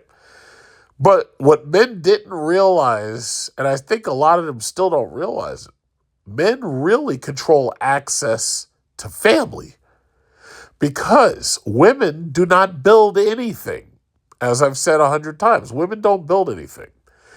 You go outside, you can see these construction crews building bridges, building tunnels, building space stations, building submarines, whatever it is. There are no groups of women doing anything. Women do not build. Building is a difficult, dangerous, and dirty job. More so, women don't maintain anything except the house that a man has built.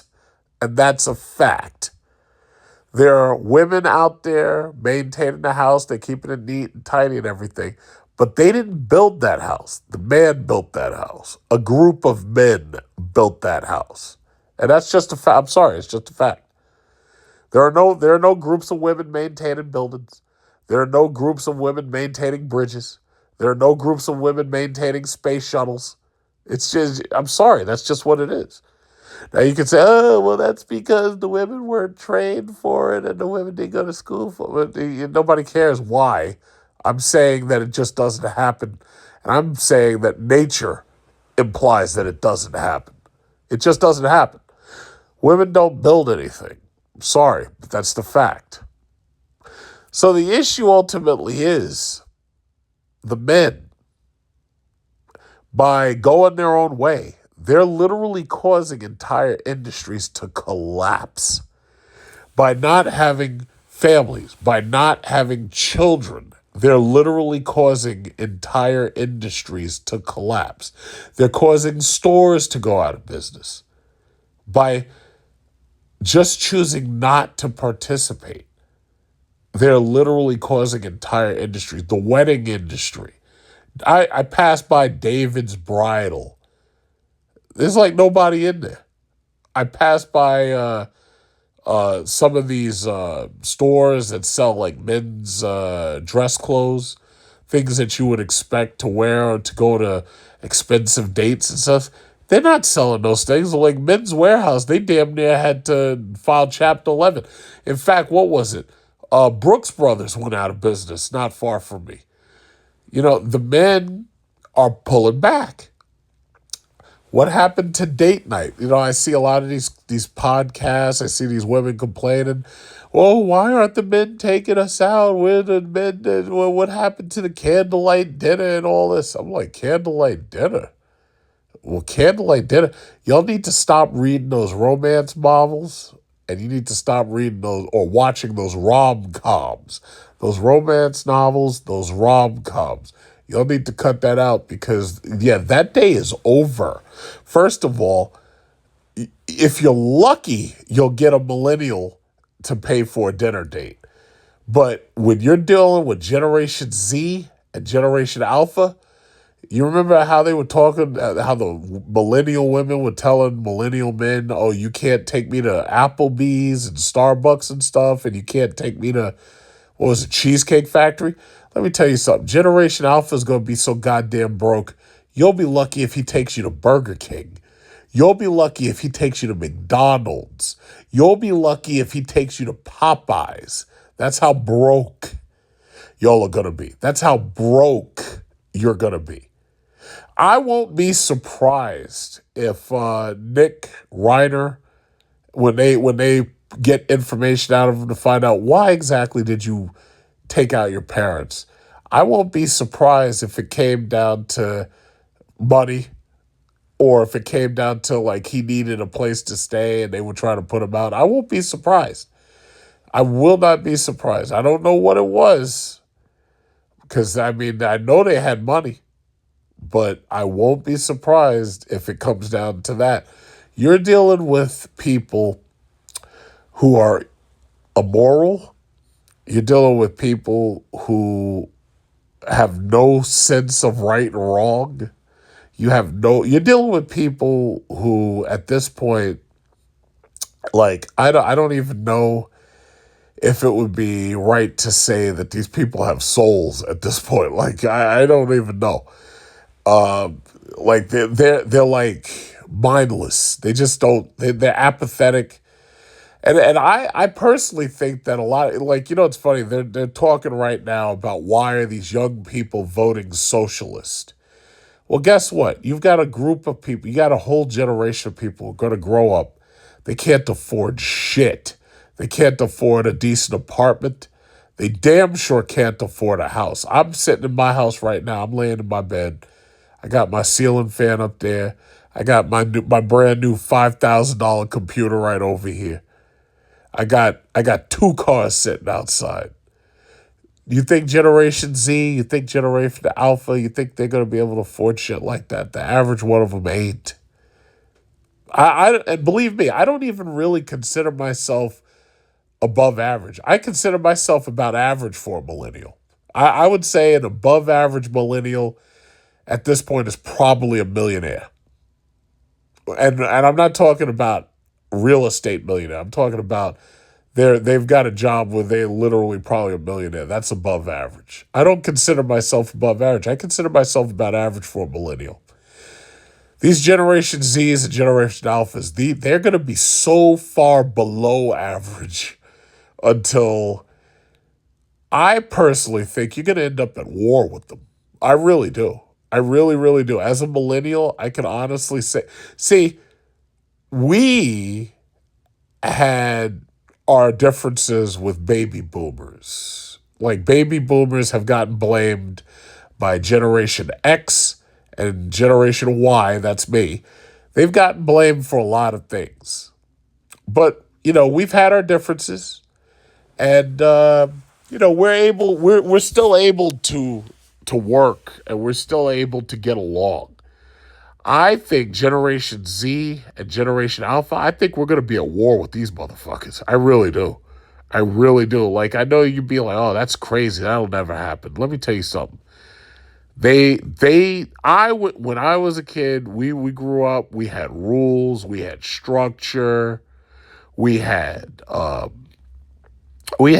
religion, I would say. I think more of us actually went to church. We had right and wrong. You're dealing with people at this point. These motherfuckers will stand out in front of traffic to do a protest. At this point, they will get up in the cops' faces with cameras, acting like that's supposed to be evidence that's going to stop them from getting their asses handcuffed and arrested. You're dealing with people who run from traffic stops. You're dealing with people who, when the cops pull them over, they drive off.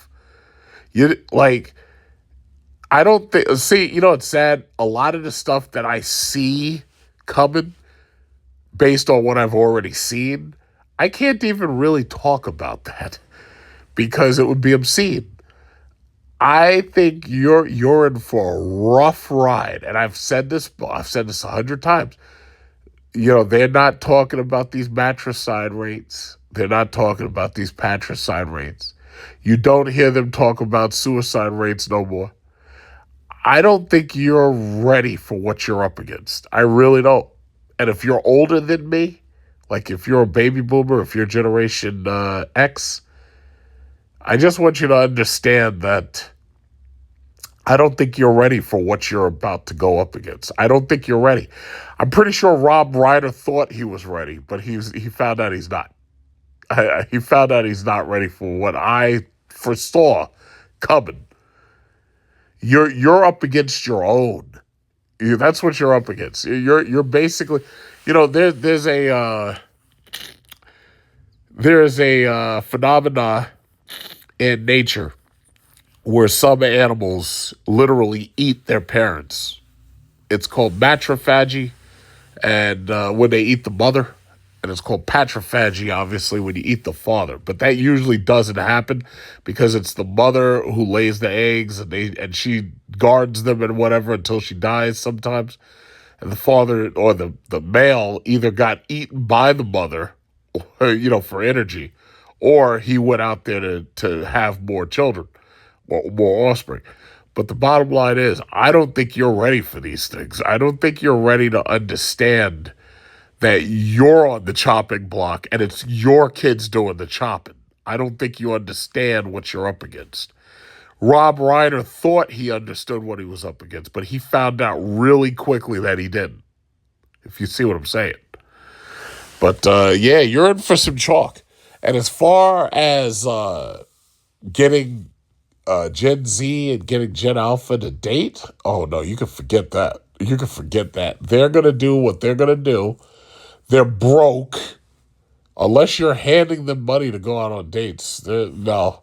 No. It's going to be a whole new ball game. It's going to be a game that you're not ready for. It's going to be unspeakable, the shit that happens. Like, you think this is bad? It's going to be unspeakable. The things that are going to happen that I could foresee are going to be unspeakable. Like things that you wouldn't even want to talk about because they'd be so heinous. Y'all don't know what I'm saying. But you will. You're going to find out the hard way. Because I see it coming. But I've been talking about it. It goes on deaf ears. But you're going to find out. You're going to see it. And when you see it, you're not going to believe it. At this point, the shit that I'm seeing, oh, yeah, I saw that coming. It's like, it doesn't even faze me anymore. Because, I saw it coming. That's what I'm saying. But, that's it. But this whole thing about male dating is everything. Listen, they don't want to date these girls. They don't want to date these women. They don't want to. Because as far as they're concerned, it's a bad deal. They're getting the short end of the stick. They're not happy with what they see. You can't force somebody to buy a product they don't want. They're going at the end of the day, they're not going to pay for it. They're not going to want the product. If they don't want the product, you have a choice. You're going to have to either get a new product or you're going to have to try to make your used product, your bad product, you're going to have to make it more appealing because they basically say, listen, I'm not buying what you're selling. So that's basically it. At this point, I'm getting tired. It's late. And, we'll see what happens next. Oh, hey, Dad. I'll be busy with my friends again. What? Be right back. Hey, son, you want to play some football? Nah, I would rather watch James Charles. How did my kids end up like this? I wish I had one normal child! I can make that wish come true. Really? Yes, but one child will end up the same. So who do you choose to change? Gay son or thought daughter? Broken up with? Choose your new girlfriend, Hannah, the Hongdae girlfriend. I like foreigner boys. You cute. Zara, the dancer girlfriend. I can teach you rhythm, or you can just watch me. Vivienne, the fashion girlfriend. Don't worry, I already planned your whole fit for today. Aria, the clingy girlfriend. Don't worry, I'm not going anywhere. Ever. Nia, The nurse girlfriend. Sit down, I'll take care of everything, if you know what I mean. Maya, the protective girlfriend. Nobody messes with you while I'm here. Brooke, the sporty girlfriend. The sporty girlfriend. Hydrate, we're doing something active today. Celine, the old money girlfriend. Manners are important, but so is who you choose to spoil. Know this, Bradley. Are you a real man or not? Am I wrong for wanting a woman who can't speak English? I have 6 kids, so if you are a real man and you want me, you have to take them too. Bitch, you crazy. I don't cook or clean, and I expect princess treatment from day one. Time out, time out. Flag on the play, I'm going to Colombia. U.S. has her washed. Hey, fire crotch, can I check your temperature with my meat thermometer? American women are too masculine. I am not settling. If you can't buy a luxury car for me cash, you can't date me. I am more proud of this passport than the American flag. This is power. Know your worth, boys. I'm done with these entitled pork and beans American women. The scam has been exposed. I found love here. It's definitely not for money like most American women. This is real love. Get your passport, my Nick-huz. To be continued.